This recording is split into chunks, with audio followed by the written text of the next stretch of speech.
6th July, Monday. Today's Gospel. My refugee and my fortress, my God in whom I trust. Song 91, verse 2. When Jesus refers to the dead girl as sleeping, they were laughing. But when he finally raised up her, they were all astonished. Often in our lives, we are not able to understand God's way. They may look laughable and unrealistic, but when we trust in Him, sooner or later, we realize that God's ways are meaningful, real and contributing to our holistic lives.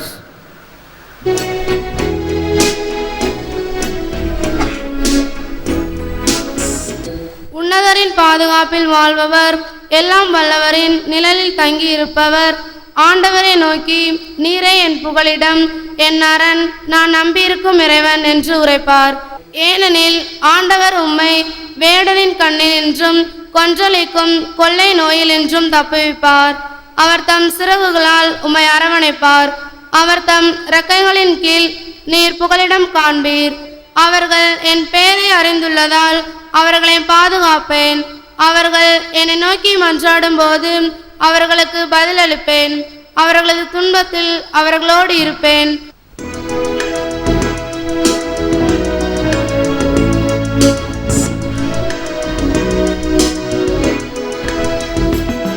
Alleluia, Alleluia, Alleluia, Alleluia.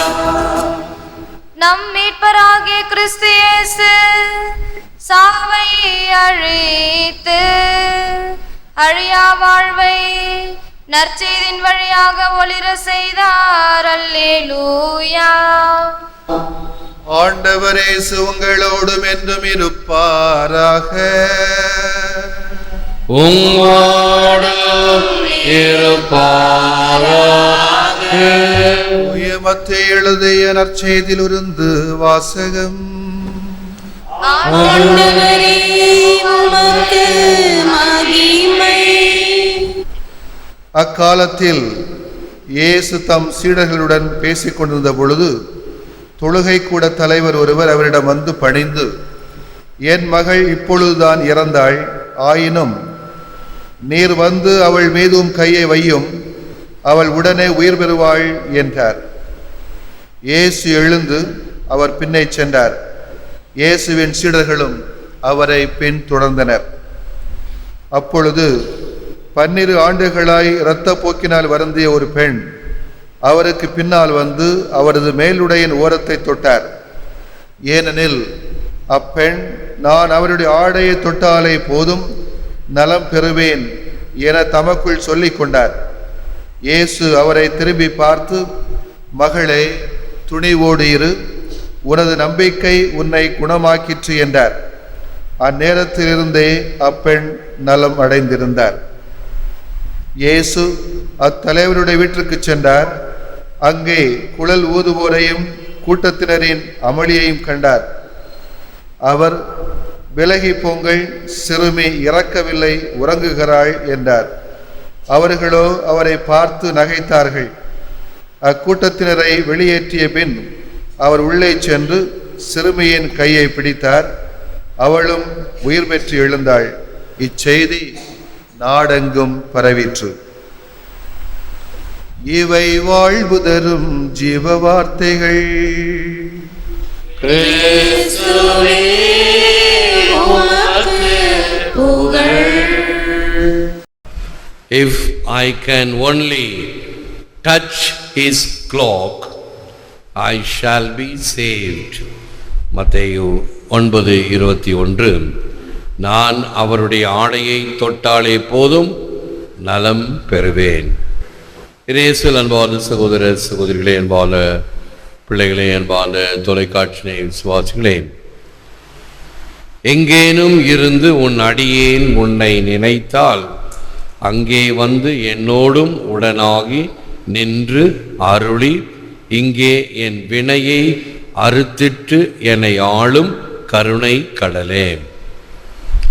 இறைவனை நினைத்தவுடன் அவர் அங்கேயே நாம் இருக்கின்ற இடத்திற்கே வந்து நமக்கு அருள் செய்வது நாம் இருக்கின்ற நிலையிலிருந்து நம்மை பாதுகாப்பதற்காக, நம்மோடு இருந்து நம்மை வழிநடத்துவதற்காக.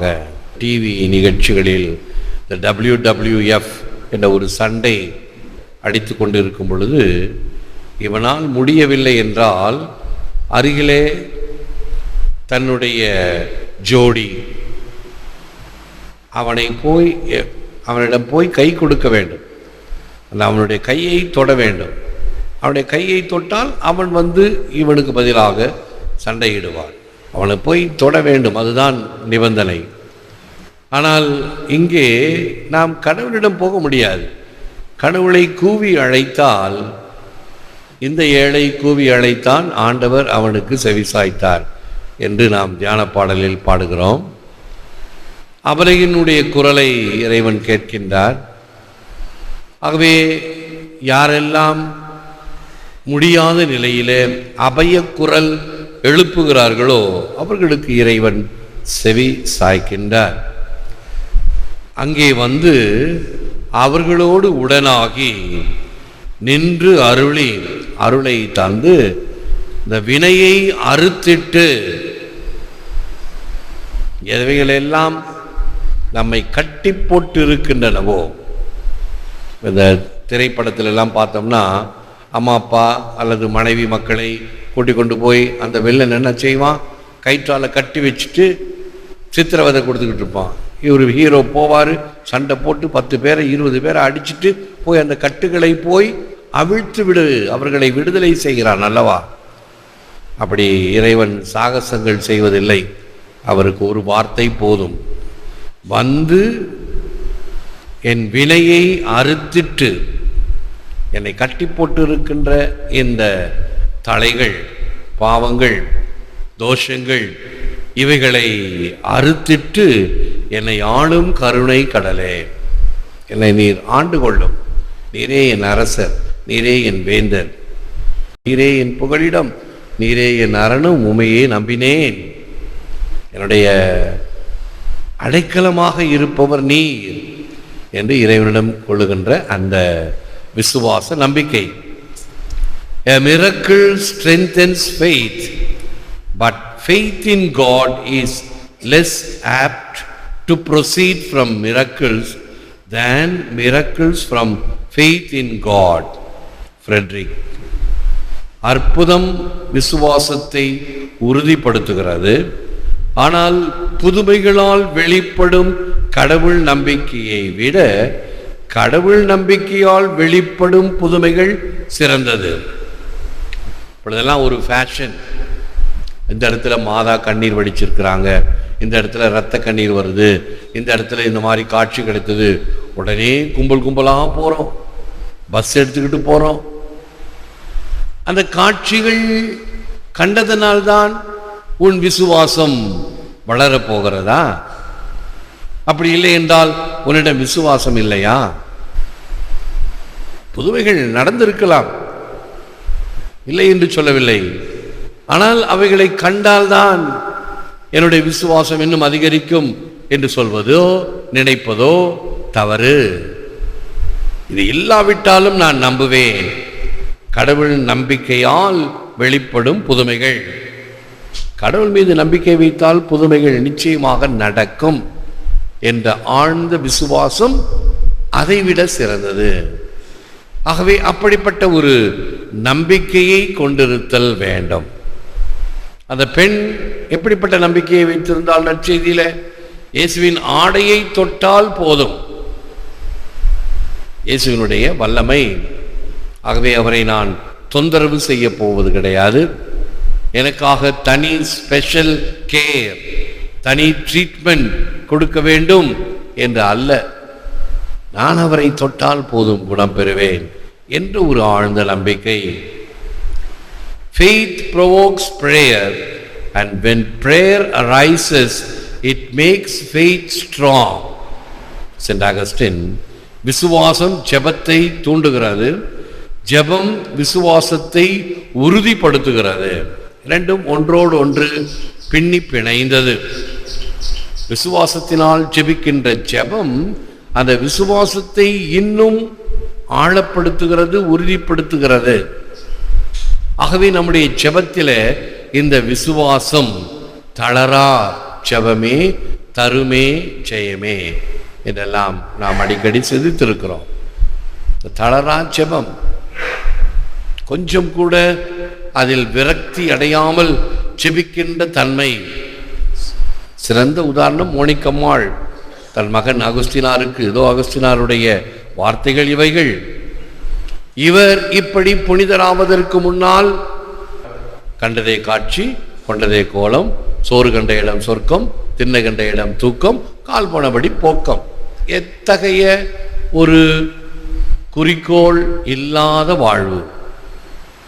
மாணிக்கேசம் என்ற தவறான கொள்கையினால் ஈர்க்கப்பட்டு உண்மை கடவுளை புறக்கணித்து தான் கொண்டதுதான் சரி என்று இருந்த நிலை மாறி உண்மை இறைவனை கண்ட பொழுது, அவரை உணர்ந்த பொழுது, அதற்கு தகுதியான பொழுது, அந்த மோனிக்கம்மாளின் விசுவாசம் முழுமையாக கேட்கப்பட்டு இந்த தகுதியினால் அவர் ஈர்க்கப்பட்ட பொழுது அவர் சொன்ன வார்த்தைகள், "O beauty so ancient and so new, lately have I come to know you. My soul will not find rest until it rests in you." ஓ மிக புனிதமான அற்புதமே அழகே, உன்னை மிக மிக தாமதமாக தெரிந்து கொண்டேன். உன்னை அடைந்தால் அன்றி என் ஆன்மா அமைதி காண்பதில்லை என்ற அற்புதமான வார்த்தைகள். அவருடைய கன்ஃபெஷன்ஸ் என்று சொல்லுகின்ற தன்னுடைய உள்ளத்தில் இருந்த அனைத்தையும் வெளிப்படுத்திய அந்த புத்தகத்திலே இருக்கக்கூடிய மிக மிக முத்தான வார்த்தைகள். உன்னை அடைந்தால் அன்றி என் ஆன்மா அமைதி காண்பதில்லை. இதுதான் விசுவாசத்தின் ஆழத்திலிருந்து எழுகின்ற ஜெபமாக அமைகிறது. எனவே ஆண்டவரிடம் ஆழ்ந்த விசுவாசத்தோடு நாம் ஜெபிப்போம், முழந்தால் இருப்போம். Lord Jesus, you love each of us individually with a unique and personal love.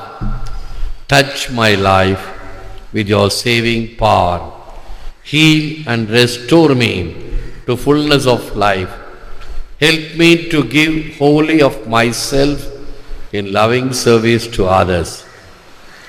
ஆண்டவராகிய இயேசுவே, எங்கள் ஒவ்வொருவரையும் தனிப்பட்ட அன்பினால் காத்து வருகின்றேன். உமக்கு நன்றி. வாழ்வளிக்கும் வல்லமையால் எங்கள் வாழ்வை தொட்டு குணமாக்கி வளமாக்கும், எம்மை முழுதும் உமதாக்கி பொருட்டு பிறர் அன்பு சேவையில் எம்மை அளிக்க எமக்கு உதவி அருளும். ஏற்று வரமருளும் இறைவா, காக்கும் கரங்களினால். ஆமென், ஆமென். அன்பர்களே, ஒவ்வொரு வீடியோவின் கீழும் மறையுரை விளக்கங்கள் உள்ளன. படித்து பயன்பெறுங்கள். நன்றி, வணக்கம்.